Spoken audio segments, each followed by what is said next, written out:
Does recovering from infidelity sometimes get worse after a period of feeling like it was getting better? The exact timeline can be kind of confusing because initially you might be completely devastated, can't sleep, not eating. Then some time passes, you're starting to feel a little better, you're starting to feel more functional, you still go to work, you're able to start taking care of the children again. But then a few weeks or months later after that, it's like everything gets worse again.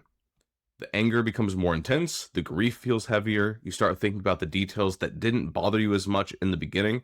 And so the question can pop up, why am I getting worse? I thought that I was handling this. Why is this affecting me more now than it did when I first found out? My take on it is that it doesn't mean that you're going backward. I think that it means that your mind is finally beginning to process what it didn't feel safe to process at the beginning. Immediately after the betrayal, your nervous system might enter into survival mode. And its first priority is not helping you understand every emotional implication of what happened. Its priority is just to get you through that crisis. And so one of the core emotions you might be feeling after that is shock. And that shock is nice because it kind of pushes down some of the other emotions that might be too intense to handle at the moment. It pushes it down long enough for you to be able to get through whatever you need to get through, to be able to start going to work again, to be able to start eating again. But once that immediate crisis settles within a few weeks, a few months, those emotions that you pushed into the background might start demanding your attention again. And that's where you can really start to feel a lot of those more conflicting emotions of grief and hope at the same time, anger and sadness at the same time, humiliation and indignation at the same time. It's not that they're contradictory emotions by any means, but it's just the back and forth between them that can start to be really intense. It's kind of like at the beginning, you knew that your partner cheated, but later it's really absorbing into your body that they lied to you while looking you in the eye. They allowed you to make decisions without important information. They might have even been rushing you to just say, yeah, let's work on this, let's fix this, before giving you the space to really process the severity of what happened. And that delayed pain for a lot of people can feel like a relapse. It can feel like all of the progress that you made disappeared overnight. What I think it actually means is that your mind does feel safe enough to begin doing that deeper work.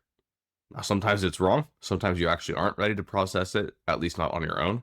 But it's a signal from your body that like, hey, we're now in a spot where we need to work on this. We need to address this deeper stuff now. And that doesn't mean that you should force yourself to go the other way and just relive the betrayal constantly. And it doesn't mean that every painful thought needs to be analyzed for hours. There's a difference between processing an emotion and living inside of it all day. Definitely give that pain somewhere to go, give it space to be felt, but also give yourself periods of just ordinary life. Stay focused on things like eating, sleeping, moving your body, spending time with safe people. Do those things because you're building a context of safety for your nervous system, that your entire life is not equal to the betrayal. Betrayal often does unfold in layers.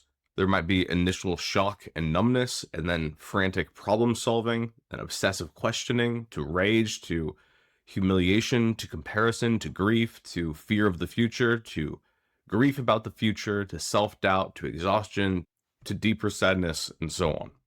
And that is not a prescription, that is not the standard order by any means. But what that often is experienced like in the moment is this confusion of, okay, I thought that I had made a lot of progress here. And for a lot of times you did, but there's often just a little bit more that's underneath it. I've had clients that I've worked with where we did a couple of sessions, they felt amazing for several months, and then 3 or 4 months later, they reach back out to me and say like, hey, all of a sudden there's just so much rage, and I don't know where it came from. And in my mind, that's actually a good thing. Like, you feel good enough now to be angry. You feel safe enough now to be angry. A lot of times I think we judge the emotions that we're having because we think that we're supposed to be at a specific place at a specific time.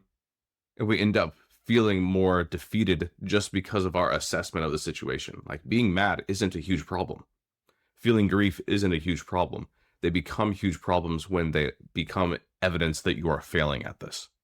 So if you're going through some of these ups and downs of processing all of this, don't take that as a sign that you're failing.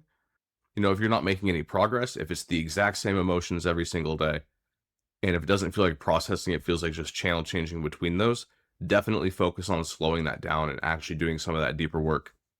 But if month 1 versus month 2 versus month 3 feel different and like you're processing different angles of it, that's actually a good sign.